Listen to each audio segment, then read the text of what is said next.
Sir मैं ये जानना चाहूँगा मेरे नाज़रीन के लिए भी कि क्या पाकिस्तान का इस वक्त अलमिया क्या है?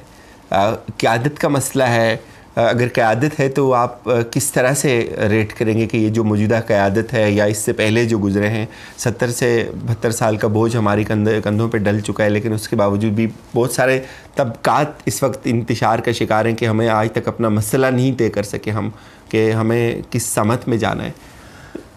देखिए, जो बुनियाद गुजार थे उनके पास तो बिल्कुल एक वाज़े लाहे अमल था और अपने यानी अगर हम ये कहें कि मसलन सर सैयद, मसलन इकबाल, मसलन कायद, ये तीन अफराद ऐसे हैं कि जिनके बारे में आपको गौर करना चाहिए। ये कोई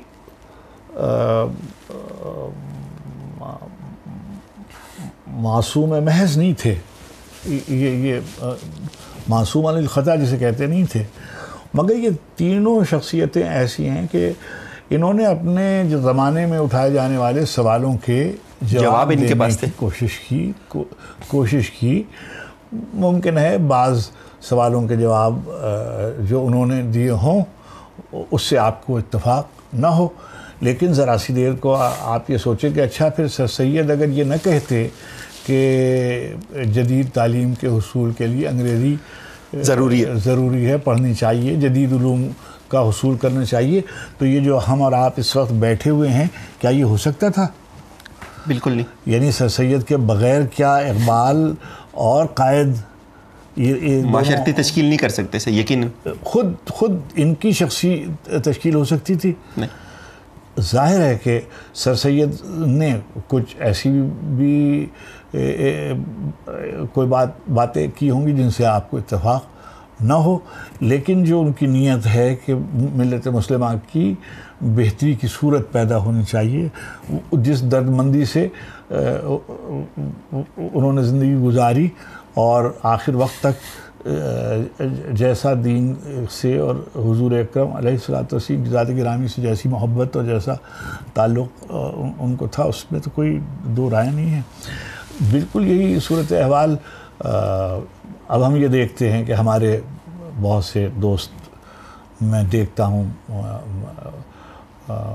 फेसबुक वगैरह, ये जो सोशल मीडिया जिसको हम कहते हैं, मैं देखता हूँ कि बहुत नारवा बातें अकाबरीन के बारे में कही जाती हैं और दरीदा दहनी की हद तक, यानी इख्तिलाफ बिल्कुल किया जाना चाहिए, इख्तिलाफ दलील पर मबनी होना चाहिए और हक़ाइक़ पर मबनी हो तो ठीक है, बग़ैर जाने बूझे पूरी वाक़े से या तारीख़ से या हक़ाइक़ से पूरी कहे बग़ैर, जाने बग़ैर उस पर गिरफ्त और उस पर बातें। अब आ जाइए बात की जो आपने सवाल उठाया है, नताइज जो हुए वो तो जो हुए 40-30 का खुतबा, 40 की करारदाद, 47 में आज़ादी, ये तो बिल्कुल ऑब्वियस बात है। इसमें तो कोई दो राय नहीं है, दो राय नहीं है ना कि 30 की करारदाद, 30 का खुतबा, 40 की करारदाद, 47 की आज़ादी। तो इसमें तो जो रोड मैप था उनका बिल्कुल वाज़े कर दिया, वो उन्होंने करके दिखा दिया। उन्होंने कहा कि ये हो सकता है, उन्होंने कहा ये हम करके दिखाते हैं, और एक आदमी उठा, उसने पूरे हिंदुस्तान के मुसलमानों को यानी मद्रास से लेकर और कश्मीर तक के मुसलमानों को और खींच लिया, खैबर पख्तूनख्वा और बलूचिस्तान और हर तरफ के मुसलमानों को मुत्तहिद करके और इस मशरक़ी पाकिस्तान के मुसलमानों को कर दिया। और जैसी गालिब अक्सरियत के साथ आप उन्होंने सब कुछ किया, वो आपके सामने है। अच्छा, यानी दो कौमी नज़रिया उन्होंने साबित कर दिया, साबित किया कि दो कौमी नज़रिया ही मुसलमानों की बका की सूरत थी। मशरक़ी पाकिस्तान टूट गया, तोड़ दिया गया, फ़ौज शरीक थी, सियासतदान शरीक थे, दानिश्वर शरीक थे, हिंदुस्तान शरीक था, दोनों बड़ी ताकतें शरीक थीं, कौन जिम्मेदार है ये सब छोड़ दीजिए, लेकिन बांग्लादेश आज भी एक अलहदा ममलकत है, वो हिंदुस्तान का हिस्सा नहीं है ना। बिल्कुल। तो इस हद तक तो आप तो कौमी नजरिया इंटैक्ट है, वो तो है ना कि वो उनसे मुख्तलिफ, यानी उन्होंने कलकत्ते नहीं शिफ्ट हो गए वो, ठीक है जी। अच्छा, अब हम इस पर बहस नहीं करते, इसलिए कि जो अगर मशरक़ी पाकिस्तान के अवाम ये चाहते थे नहीं चाहते थे, तो जो होना था वो हो गया। अब आ जाइए मगरबी पाकिस्तान की तरफ। हमारे यहाँ 72 साल 71 साल में जो कुछ हुए, यानी जितनी जमहूरी हुकूमतें आईं उतनी ही गैर जमहूरी हुकूमतें आईं। निज़ाम मुतलक़ुल इनानी जो है वो 35 साल के करीब बराबर ही है, बराबर है। और जो जमहूरी निज़ाम था उसकी गिरफ्त तो कमज़ोर थी, मगर इनकी गिरफ्त तो ज़्यादा थी, नहीं सख्त भी थी और कड़ी भी थी। उनके नुकसानात भी हुए, जमहूरी अमल के ताअत्तुल के जो नुकसानात थे, जमहूरी निज़ाम में जो खामियां थीं वो भी सामने आई। हमने पहले क्या किया कि हमने बराबरी की बुनियाद पर अक्सरियत को महरूम रखा। हमने कह दिया कि ये बराबर हैं, मशरक़ी पाकिस्तान वाले हमसे ज़्यादा थे, उनकी अक्सरियत थी, तस्लीम नहीं किया हमने उसको तस्लीम नहीं किया। हमने जो बहुत से ऐसे सवाल थे जिनके जवाबात पहले दिन दे चाहिए थे, मान लेना चाहिए कि हम सब जो हैं हम सब उसके ज़िम्मेदार हैं। ये किसने कहा है आपसे कि कोई आदमी ये कहे कि मैं सिंधी हूँ तो वो पाकिस्तानी नहीं है? वो सबसे पहले पाकिस्तानी है, उसके बाद वो बलूचिस्तान का कोई आदमी है, वो कहता है कि मैं बलोच हूँ, तो वो बलोच भी है और पाकिस्तानी भी है और एशियाई भी है और इस दुनिया का फ़र्द भी है। तो हमने बहुत से सवालों के जवाब नहीं दिए और झगड़े बढ़ाते गए और एक तबका जो था जागीरदारों का और सरमायादारों का और वडेरों का, वो काबिज रहा। और जिन ताकतों को शिकस्त देकर कायद ने पाकिस्तान हासिल किया था, उनका वफादार बन गया। वो तमाम तबके असर नौ बरसर इक़्तिदार आ गए। देखिए, वो जो जिसे आप कहते हैं मजहबी जमातें थीं, जैसे वो उनके मुखालिफ थीं, यानी एक ग्रोह था जो उनके साथ था, मगर जो हिंदुस्तान के जमातें थी, वो मजहबी लोग थे, वो मुखालिफ थे।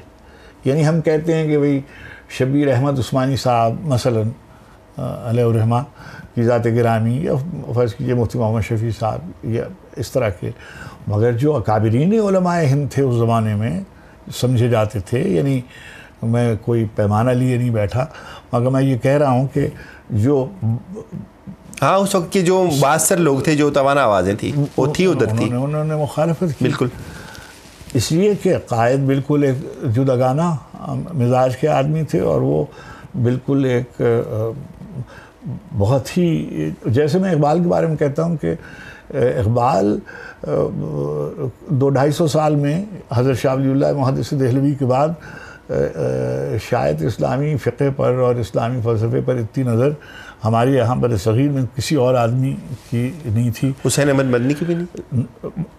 मैं कह सकता हूँ ये बात कि मैंने कोई चीज़ उनकी तहरीर में ऐसी नहीं देखी जिससे मैं ये कहूँ कि उनका इल्म जो था वो बिलाशुबा वो बड़े फ़क़ीह थे, देवबंद से उनका ताल्लुक़ था। और भी लोग होंगे, मौलाना अबुल कलाम आज़ाद।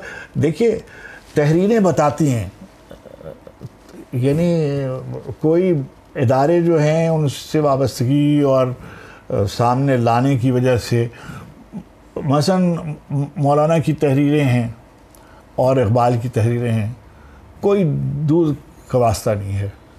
छोटी सी किताब है reconstruction of religious thought in Islam, के पीछे रखी हुई है। कोई बड़े सगीर में किसी ने इस तरह की किताब शाह वलीउल्लाह मुहद्दिस देहलवी अलैहिर्रहमा के बाद किसी ने लिखी, किसी ने वो सवाल नहीं उठाए जो इकबाल ने उठाए।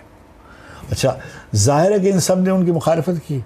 यानी जब वो रिकन्स्ट्रक्शन लिख रहे थे, 4-5 साल का अरसा उसमें लगा, उन्होंने उस ज़माने के जो उलमा थे उनको वो उसके मुसव्वदे भी भिजवाए, जुज़वी भी मुसव्वदे की चीज़ें भिजवाईं, और शायद 5 लोगों को पूरा मुसव्वदा भी भिजवाया।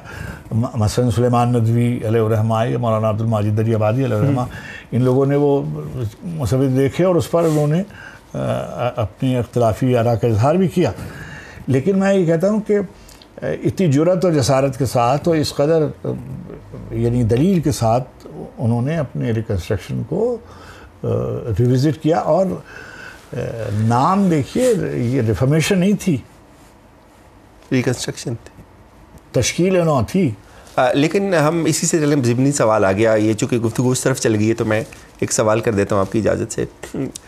जो शाह वलीउल्लाह रहमतुल्लाह अलैह हैं, उनकी जो सक्सेसर हैं, ये जो दूसरे उलमा हैं जिसमें मौलाना आज़ाद भी हैं, उबैदुल्लाह सिंधी भी हैं और हुसैन अहमद मदनी भी हैं, और वो कुछ जो कौम का तसव्वुर देते हैं वो वतन के साथ मशरूत करते हैं, और फिर इकबाल के यहाँ जो वतन कौम का तसव्वुर पाया जाता है वो मज़हब को बुनियाद मान के पाया जाता है। लेकिन ये ऐसे ही नॉर्मल हम गुफ्तगू कर रहे हैं, आप अगर मुनासिब समझें इसको आंसर कर दें, वरना फिर हम आगे बढ़ते हैं। देखिए, ये एक इशू है।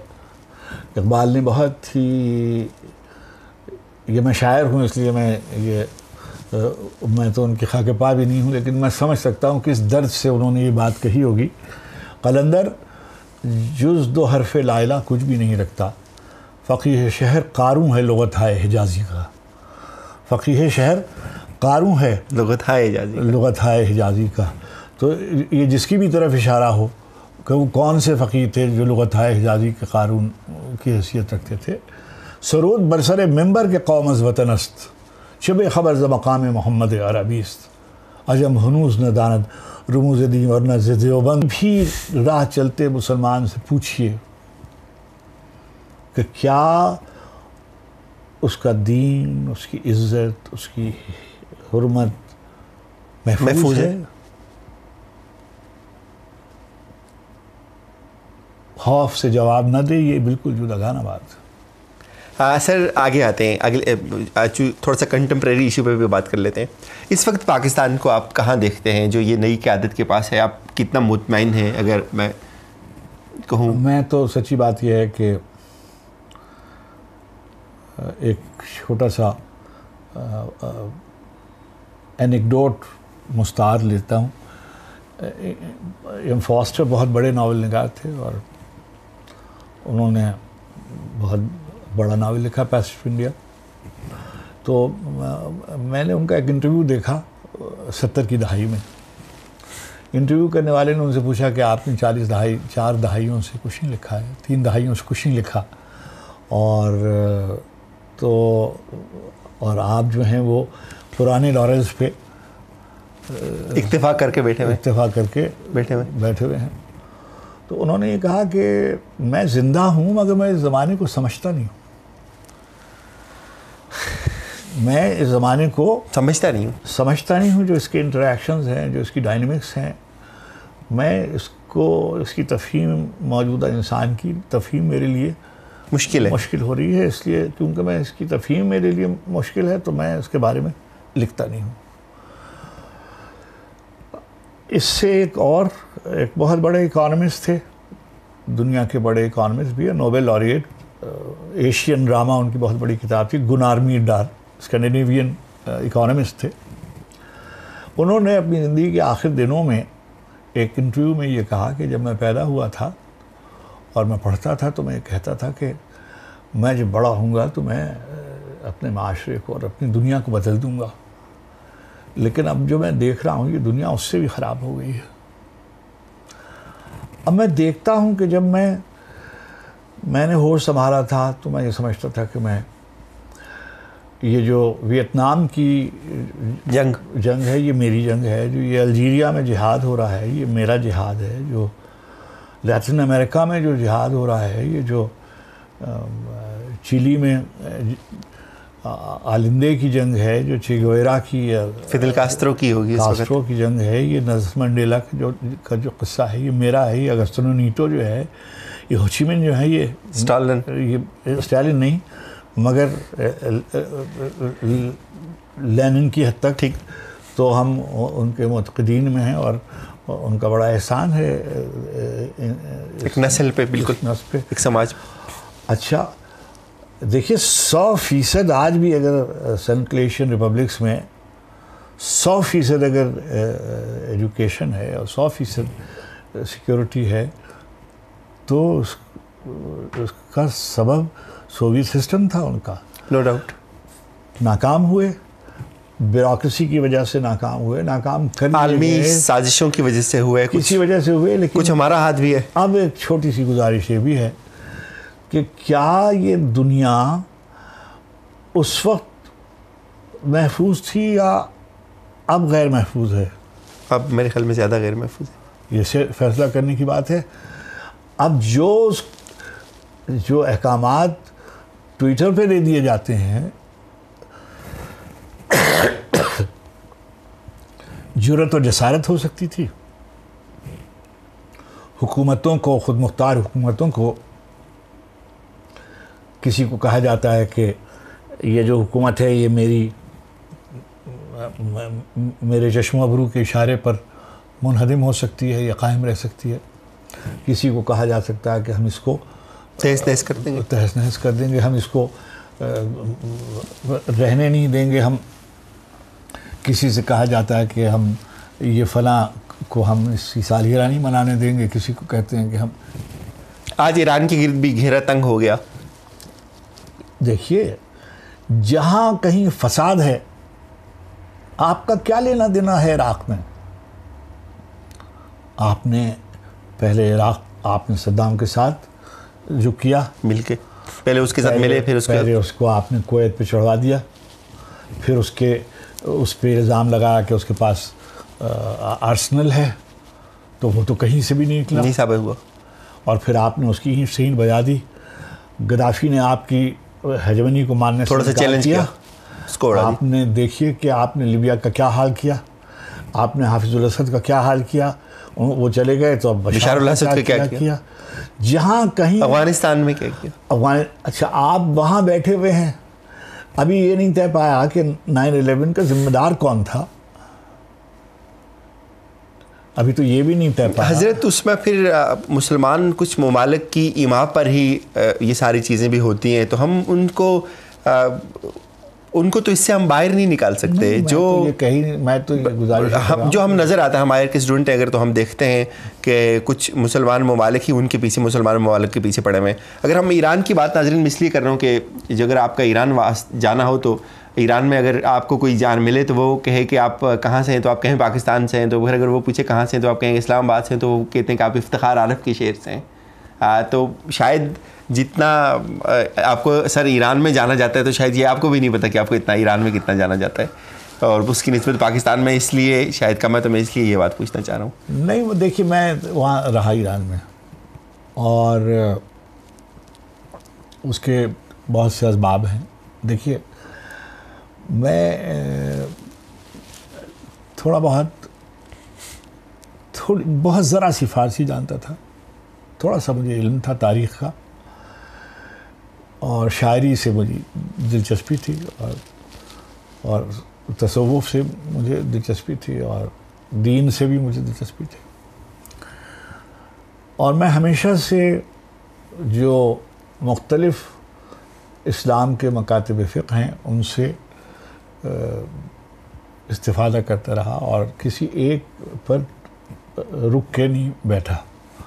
चुनांचे मुझे कोई शौक़ नहीं है कि मैं ऐलान करूं कि मैं, वो मेरा ज़ाती क़िस्सा है। मैं कोई फ़क़ीह नहीं हूँ, मैं कोई आलिम दीन नहीं हूँ, मेरा ये मनसब नहीं है कि मैं किसी को कहूँ, लेकिन मुझे ये हक़ पहुँचता है कि मैं अपने बारे में ये तय करूँ कि भाई हाँ इफ्तिखार साहब ये बात जो है ऐसे अगर होती तो ये बेहतर थी।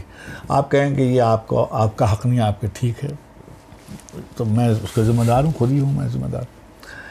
जब मैं वहाँ गया तो मैंने कुछ फ़ारसी सीखने की भी कोशिश की, पढ़ने की भी कोशिश की। मैंने बाकायदा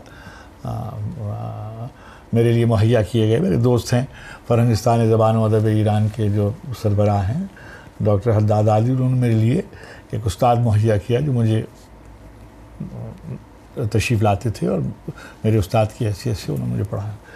अच्छा, जदीद शायरी मैंने पढ़ी हुई थी और मुझे शौक़ था, शुअरा से मेरी मुलाकातें भी थीं, उलमा से भी मेरी मुलाकातें थीं, बाज़ बड़े सियासी लोगों से भी मुलाकातें थीं। मुझे ये फ़ख्र हासिल है कि मैं रहबर मुअज़्ज़म से यानी 3 दफ़ा मेरी बराह रास्त मुलाकात भी हुई है जी। 3 बार मैं उनकी खिदमत कदमबोसी को हाज़िर हुआ और आपको वहाँ मेंबरशिप भी दी गई उनकी जो जी। मैं उनकी जो फ़रंगिस्तान ज़बान और ईरान है, मैं उसका वाहिद पाकिस्तानी गैर ईरानी मेंबर हूँ।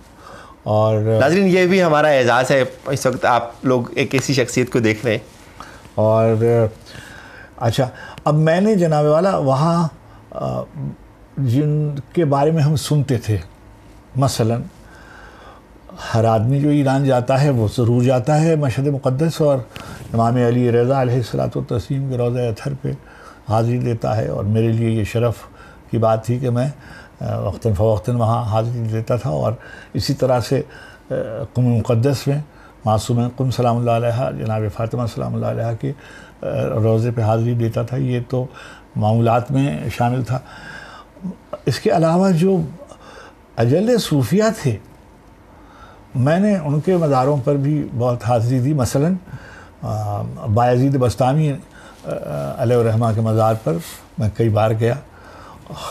हज़रत अबुल हसन ख़िरक़ानी के मज़ार पर मैंने हाज़िरी दी। अलाउद्दौला सिमनानी के मज़ार पर गया। मैंने शम्स तबरेज़ अलैहिर्रहमा के मज़ार पर कई दफ़ा हाज़िरी दी। और यानी मैं ये कह रहा हूँ कि शुअरा और अदीबों के मज़ारों पर और उनके घरों पर के हाफिज़ के यहाँ और सादी के यहाँ और उनके यहाँ तो जाना तो घर वालों की तरह था। वो तो बुज़ुर्ग ख़ानदान थे। क्या बात है। क्या शिराज जाए, ईरान जाए और हाफिज़ के मज़ार पर ना जाए तो हाज़िरी दी बगैर और गज़ल कहता हो तो उस पर लानत खुदा की। क्या अगर शादी से मिले बगैर आ जाए तो बिल्कुल फिरदौसी से मिले बगैर आ जाए तो ये तो कोई बड़ी बहुत ही अजीब बात आदमी होगा। लेकिन सीखने को बहुत था।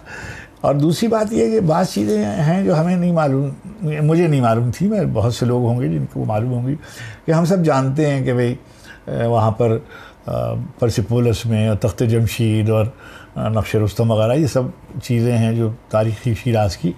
मगर जैसे काशान में एक जगह है सियल्क, वो समझिए कि जो पहली आबादी ईरान की हुई थी वो वहाँ से शुरू हुई थी। और ग़ालिबन वो